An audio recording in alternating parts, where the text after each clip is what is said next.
નમસ્કાર, ગુજરાત સમાચાર ટેલિવિઝન દ્વારા પ્રસ્તુત ન્યૂઝ બુલેટિનમાં આપનું સ્વાગત છે। સૌપ્રથમ નજર કરીએ આજના મુખ્ય સમાચાર પર।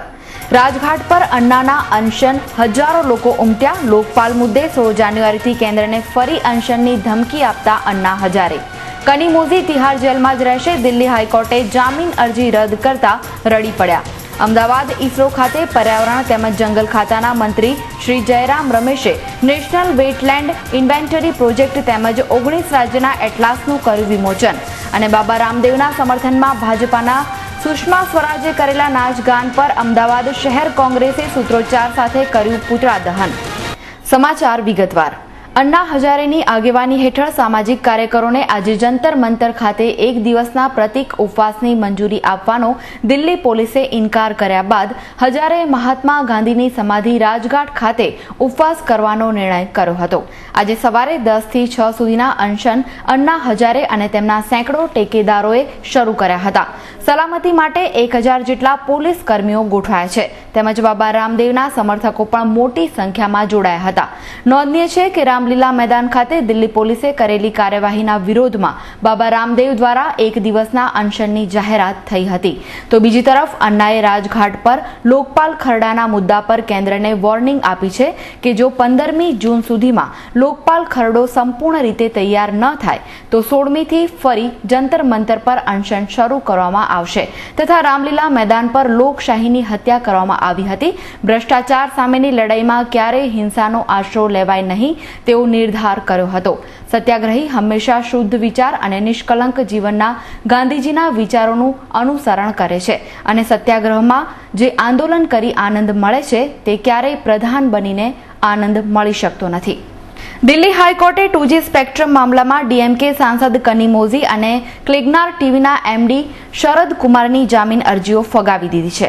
આ બંને પર 2G કૌભાંડમાં 200 કરોડ રૂપિયાની લાંચ લેવાનો આરોપ છે।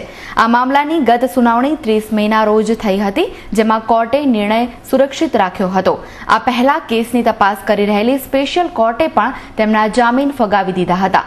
સ્પેશિયલ કોર્ટે જણાવ્યું હતું કે આ બંને જો જામીન પર છોડવામાં આવે તો તે સાક્ષીઓને પ્રભાવિત કરી શકે તેમ છે।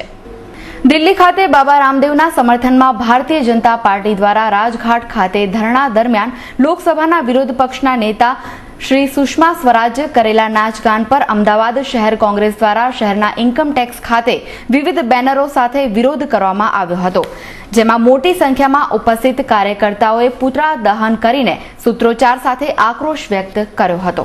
ત્યારે એ જ જગ્યાએ પવિત્ર જગ્યાએ જ્યારે આ સુષ્મા સ્વરાજ જેવા જવાબદાર વ્યક્તિ અહીંયા ડાન્સ કરે અને જાણે નાટકનું સ્ટેજ હોય એ રીતે વર્તે, ભારતના લોકોની માફી માંગે અને એની સાથે સાથે એ ભારત ત્યાં જે જવાબદાર પદ શોભાવી રહ્યા છે વિરોધ પક્ષના નેતાનું ત્યાંથી પણ એમણે રાજીનામું આપવું જોઈએ।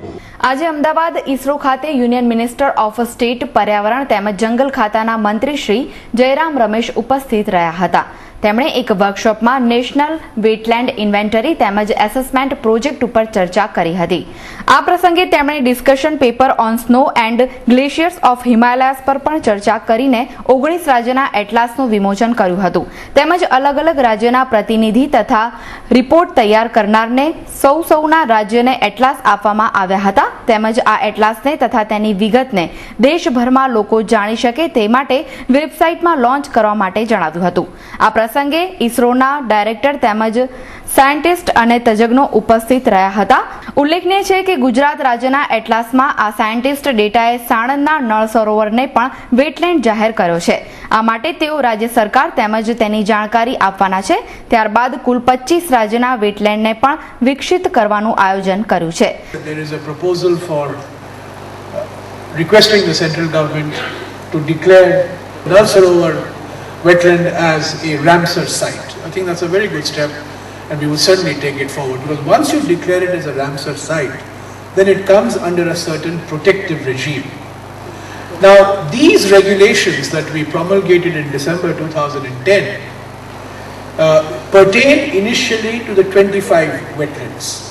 ખાસ કરીને હિમાલયાસ ગ્લેશિયર્સની દુનિયાભરમાં ચર્ચા ચાલી રહી છે। પર્યાવરણ નિમિત્તે આના ઉપર વધારે ભાર મૂકવામાં આવશે। ઇસરોના સાયન્ટિસ્ટોએ તેમજ ડેટા કલેક્શન થયા પછી આખા દેશનો ચિતાર રજૂ થતા હવે કેન્દ્ર સરકાર આ સામે વધુ પગલાં લઈને તેને વિકસાવવા માટેનું આયોજન કરશે। I have written to all chief ministers, including to the chief minister of Gujarat, For 6 months, I have not got a single reply from any state government saying this is a wetland, please protect it. Nobody has replied to it. No, nobody wants to reply to it. I know. Now, on our own, we can designate these wetlands as wetlands of national importance or local importance, which is what we want to do, and this is what we will do. ગુજરાતમાં વિધાનસભા મહાનગરપાલિકા પછી હવે ગ્રામ પંચાયતની ચૂંટણીમાં પણ ઈ વોટિંગનો ઉપયોગ કરવામાં આવશે. સૂત્રોના જણાવ્યા અનુસાર રાજ્ય ચૂંટણી પંચે ગ્રામ પંચાયતની આવનારી સામાન્ય ચૂંટણીમાં ઈ વોટિંગ મતદાન પદ્ધતિનો અમલ કરવાનું નક્કી કર્યું છે. ઉલ્લેખનીય છે કે ગુજરાતમાં ચાલુ વર્ષે અંદાજિત 10,000 જેટલી ગ્રામ પંચાયતની સામાન્ય ચૂંટણી યોજાય તેવી શક્યતા રહી છે.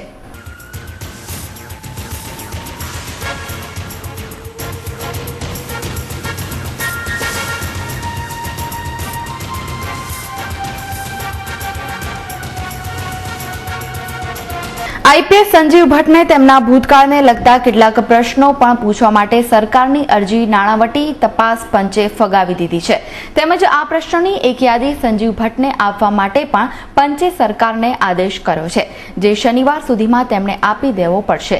તો બીજી તરફ ભટ્ટની ઉલટ તપાસ પર રોક લગાવવાની માંગ કરતી જમિયતે ઉલેમા હિન્દની અરજી અંગે વધુ સુનાવણી 14મી પર મુલતવી રાખી છે. નોંધનીય છે કે આઈપીએસ સંજીવ ભટ્ટને કેટલાક કેસોમાં તેમની સંડોવણી હોવાની બાબતોના પ્રશ્નો પૂછી તેમની વિશ્વસનીયતા બાબતે સવાલ ઊભા કરવાના સરકારના પ્રયાસો પર પણ નાણાવટી તપાસ પંચે રોક લગાવી દીધી છે. આ સુધી એસટી નિગમ ખોટમાં જ જતું હતું, જેના કારણે એક છાપ ઊભી થઈ હતી કે એસટી બસ તો ખખડધજ અને અવાજ તેમજ સુવિધા વગરની હોય છે. પરંતુ એસટી નિગમે મુસાફરોને આકર્ષવા માટે નવી વોલ્વો એસી બસ શરૂ કરી છે. આજથી અમદાવાદથી સુરત અને વડોદરા માટે વોલ્વો બસનો પ્રારંભ કરાયો છે. શહેરમાં દૂરના વિસ્તારોમાં રહેતા લોકોને આ નવી બસની સુવિધા માટે ગીતા મંદિર સુધી ન આવવું પડે તે માટે નહેરુનગર અને બોપલથી ઉપલબ્ધ કરાવવામાં આવી છે. દર અડધા કલાકે મુસાફરોને બસ મળે તેવી વ્યવસ્થા કરાઈ છે.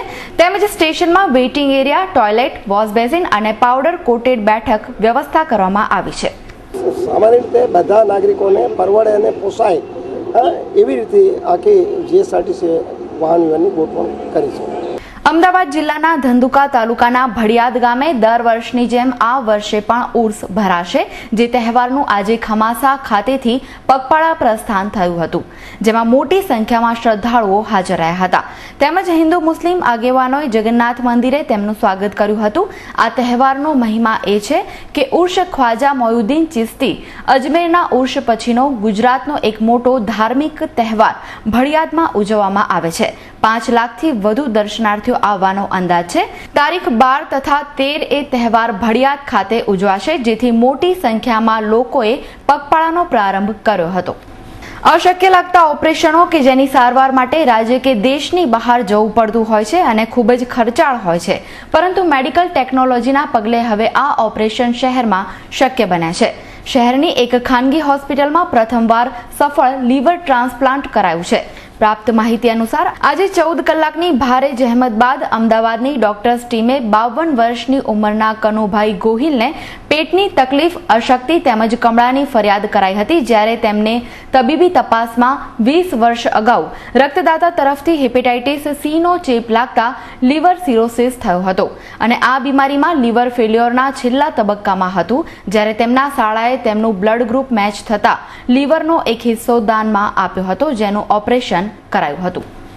અમદાવાદમાં 3 સેન્ટરોમાં લીવર ટ્રાન્સપ્લાન્ટ શક્ય છે, પણ જે પણ સેન્ટરમાં મેચિંગ થતું હોય એ મેચિંગ લીવર આપી, હવે તમે સમજો કે 4% માંથી 15 થી 20 વર્ષે 10% લોકોને સિરોસિસ થાય. આજે શેર બજારમાં મંદી જોવા મળી હતી. આજે સેન્સેક્સ 18,448 પર ખુલ્યો હતો. દિવસભરની વેચવાલીના પગલે સેન્સેક્સ નીચો રહ્યો હતો. દિવસ દરમિયાન સેન્સેક્સ 18,365 થી 18,505 વચ્ચે રહ્યો હતો. દિવસના અંતે સેન્સેક્સ 101 પોઈન્ટ ઘટીને 18,394 પર બંધ રહ્યો હતો, જ્યારે નિફ્ટી 29 પોઈન્ટ ઘટીને 5,526 પર બંધ રહ્યો હતો. અને હવે જોઈએ આજના હવામાન સમાચાર. આજનું અમદાવાદનું મહત્તમ તાપમાન 41 ડિગ્રી સેલ્સિયસ અને લઘુત્તમ તાપમાન 30 ડિગ્રી સેલ્સિયસ રહ્યું હતું, જ્યારે બરોડા મહત્તમ 39 ડિગ્રી, લઘુત્તમ 29 ડિગ્રી, સુરત મહત્તમ 34 ડિગ્રી, લઘુત્તમ 29 ડિગ્રી, રાજકોટ મહત્તમ 41 ડિગ્રી, લઘુત્તમ 29 ડિગ્રી અને ભુજનું મહત્તમ તાપમાન 40 ડિગ્રી સેલ્સિયસ અને લઘુત્તમ તાપમાન 27 ડિગ્રી સેલ્સિયસ રહ્યું હતું. તો આ સાથે જ ગુજરાત સમાચાર ટેલિવિઝન દ્વારા પ્રસ્તુત ન્યૂઝ બુલેટિનમાં આજે બસ આટલું જ. આવતીકાલે ફરી મળીશું આ જ સમયે આ જ ચેનલ પર. તો ત્યાં સુધી મને રજા આપશો. નમસ્કાર.